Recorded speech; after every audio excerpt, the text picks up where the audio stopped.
insatiably curious. She's a natural leader. She's a good organizer. And she's the best darn change maker I ever met in my entire life. That was Bill Clinton presenting Hillary as an agent of change at the Democratic National Convention, saying she's never satisfied with the status quo and leaving things as they are. So Chris Wallace asked her about that and whether she's actually offering a dramatic shift or just building on the Obama agenda with a few tweaks. Listen.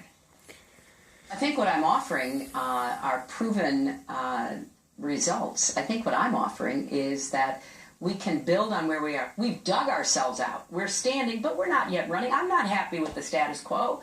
I've said that repeatedly. But you're offering more government programs, well, but more spending, more entitlements, more taxes, more tax penalties and credits. Well, but let's unpack that.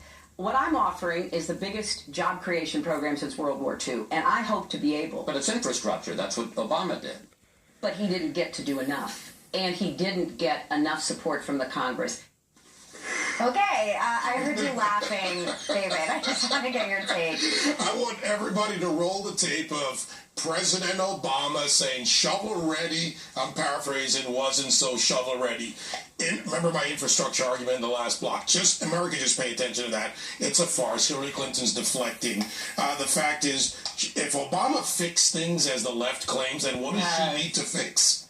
If the last 7.5 years, what you're saying, we're so great and everybody's so great, why is he coining her as an agent of change? Remember, the waters will roll back, the skies will open, flowers will fall. Been waiting for. Right. So if he did it, what does she need to do? She just has to go there and maintain it. Hillary Clinton has very little to run on. Big government doesn't work. Just ask Venezuela, Greece, Italy, Portugal, Spain. Look at the EU, Brexit now, Dem exit, Sweden, Holland, Denmark. They're all getting ready to leave. Yeah. Look at the failure of big government. And who pays for it? They don't have a bank. You know who the bank is? You, and me, and everybody in the studio, and everybody watching. That's the federal government bank. Yeah.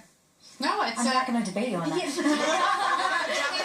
have it both ways. I think that was Chris Wallace's point with the question is you can't be a change maker and an advocate of the status quo. And, she talks so glowingly about President Obama, and the whole point of the Democratic Convention was to sell this rosy picture of America, which for a lot of people who are hurting at home, it doesn't ring true. So what are you going to do to change that if you are this revolutionary change maker? She's not a revolutionary. She'll say whatever it takes to get elected, and that's why she's straddling these two positions, hoping that that's just enough to ride her all the way to the White House. Something happened in 2009. The U.S. economy lost its ability to grow. Yeah. And that's when the U.S. government started to mistake activity for achievement. Like, we're going to do all these things, right? And we saw this under Reagan, the first term. Worst banking crisis. Citigroup, first of three major collapses. Huge banking collapse in 81.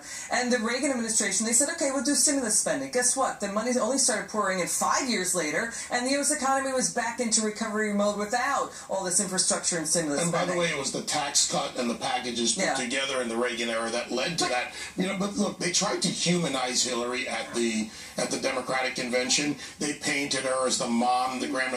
Bill Clinton told us when her water broke. Did we really need to know this? This is what they were trying to do. They were trying to paint Hillary Clinton as something. If she wants to nurse the economy back to health, get out of the way. I mean, that's the one thing we've learned with every program and every stimulus and healthcare and everything else. Too much government bogs down the economy. But Obama's going to be out there campaigning with her. We know he's cleared his schedule to go out and campaign for her. And you're going to hear him over the course of that period of time. You're going to hear him, right, Liz, tout the strength in the U.S. stock market, the record low unemployment rate in this country right now, and Donald Trump's going to have to be prepared to tell everybody why that's actually not such a great that's thing. Going to be a tough sell because he has to bring in the global economy, and we're the tallest midget in the room, right? Because people coming into us as a safe haven. But Obama is protecting his legacy because watch what he did in his first term. He, via executive actions, right? 36, maybe 41 of them in just 2009, to start to unwind George W. Bush's accomplishments. He moved to shut Gitmo. He he moved to stop oil and public gas, public lands, right, development and fracking. So yeah, so President Obama has a vested interest here protecting his legacy. I think pure politics, to your point, is exactly what it is. Protect the Democrat legacy, protect his legacy. No matter how much they spin it, it's a third term of Obama, and she's not going to be able to run away from it.